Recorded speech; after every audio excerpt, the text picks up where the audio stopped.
Imagine viver em um lugar onde tudo que você produz é tirado de você. Onde os impostos são tão altos que, se não puder pagar, soldados entram em sua casa e levam tudo que tiver. Agora, imagine que você não pode reclamar. Se levantar a voz contra o rei, pode acabar preso ou morto. Essa era a realidade do Brasil no final do século XVIII. Minas Gerais, uma das regiões mais ricas da colônia, estava sufocada pelas taxas impostas por Portugal. A revolta crescia nos becos de Vila Rica, nos salões da elite e nos acampamentos militares. Entre os insatisfeitos, um homem começava a se destacar. Um homem que não pertencia à nobreza, não tinha fortuna, mas tinha algo mais poderoso: um ideal. Joaquim José da Silva Xavier, mais conhecido como Tiradentes, não foi apenas um conspirador. Ele foi o rosto de um movimento, a voz de um povo que sonhava com a liberdade. Mas sua história não é sobre vitória, é sobre sacrifício. No final do século XVIII, o Brasil é uma colônia rica, mas a riqueza não pertence ao povo. O ouro extraído de Minas Gerais vai direto para Portugal, e o que sobra é taxado de forma cruel. O mais temido desses impostos era a derrama.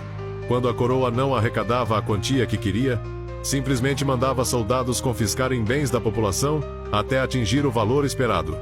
O sistema colonial era profundamente injusto. Enquanto os portugueses viviam no luxo, a população brasileira, principalmente em Minas Gerais, sofria com a exploração. O medo da derrama era constante, e isso fez crescer um sentimento de revolta. A elite mineira, formada por fazendeiros, militares e intelectuais, começou a se perguntar: por que continuamos obedecendo? Eles estavam inspirados pela Revolução Americana, que mostrou que uma colônia poderia se libertar de sua metrópole. Foi nesse ambiente de insatisfação que nasceu a Inconfidência Mineira, um movimento secreto que sonhava em transformar Minas Gerais em uma república independente. E um dos conspiradores se destacava por sua coragem e paixão: Tiradentes. Tiradentes não era como os outros inconfidentes. Enquanto muitos tinham medo de falar abertamente sobre a Revolução, ele fazia discursos inflamados, dizendo que o Brasil não precisava de Portugal. Ele acreditava que a independência era possível e estava disposto a lutar por ela. Tiradentes era um entusiasta. Enquanto muitos dos inconfidentes hesitavam, preocupados com suas propriedades e carreiras, ele se entregava completamente à causa.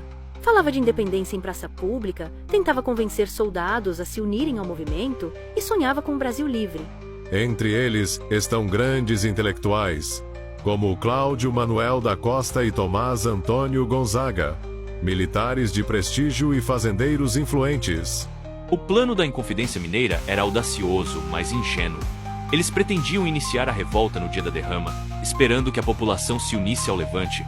Mas o que eles não percebiam era que, para muitos, o medo do castigo era maior do que o desejo de liberdade. O grupo tentava conseguir apoio do exército, dos comerciantes, dos fazendeiros.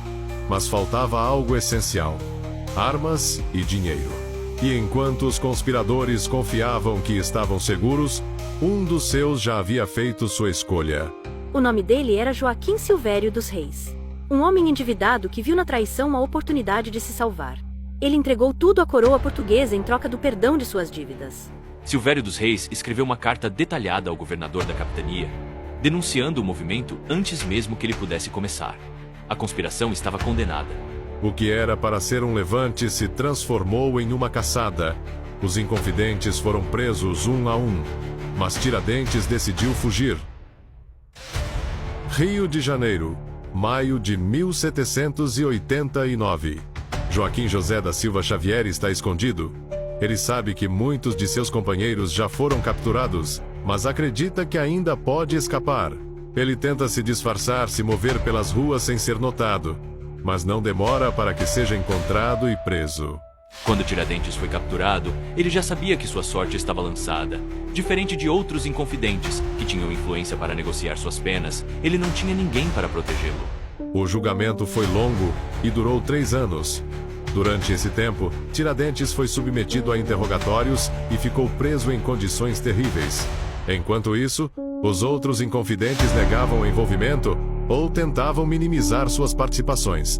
Mas Tiradentes fez diferente. Ele assumiu toda a culpa. Não tentou se esconder, não denunciou ninguém. Aos olhos da coroa, isso fez dele o líder da revolta, e alguém precisava pagar o preço. A sentença foi dada em 1792. A maioria dos inconfidentes teve penas reduzidas, exílio ou perdão. Mas para Tiradentes o destino foi outro, a morte por enforcamento. No dia 21 de abril de 1792. O sol ainda nem nasceu quando os guardas abrem as portas da prisão. Tiradentes é retirado de sua cela magro com a barba longa, mas de cabeça erguida. Ele sabe que este é seu último dia. A execução de Tiradentes não foi apenas um castigo, foi um espetáculo. A coroa queria transformar sua morte em um aviso para qualquer um que pensasse em se rebelar. Ele foi levado pelas ruas do Rio de Janeiro até o local da forca, em meio a uma multidão silenciosa. Diferente de outros condenados, ele não implorou por perdão, não demonstrou medo. Relatos dizem que ele subiu ao cadafalso com serenidade. A coroa portuguesa não queria só acabar com Tiradentes, queria fazer dele um exemplo. Depois da execução, espalharam sinais da punição por Minas Gerais. A ideia era clara. Ninguém mais deveria se atrever a desafiar o poder. Mas deu errado. Em vez de apagá-lo da história, transformaram Tiradentes em um símbolo eterno de liberdade. Tiradentes morreu sem ver o Brasil independente. Mas sua morte não foi em vão.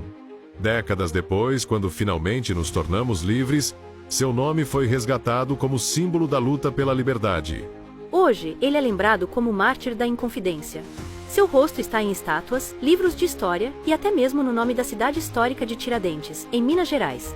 A liberdade que ele sonhou demorou a chegar, mas chegou. E, ironicamente, o Brasil independente transformou aquele traidor em herói. O espírito da Inconfidência Mineira foi eternizado na bandeira de Minas Gerais, que traz a frase latina, Libertas quae sera tamen, escrita pelo poeta Virgílio. A tradução para o português ficou conhecida como Liberdade, ainda que tardia, e se tornou o lema do movimento, porque a liberdade pode ser sufocada, pode ser adiada, mas nunca apagada. A história faz justiça a ele ou ainda ficou algo para trás? Comente aqui. E se gostou, curta e siga para mais curiosidades sobre a nossa história.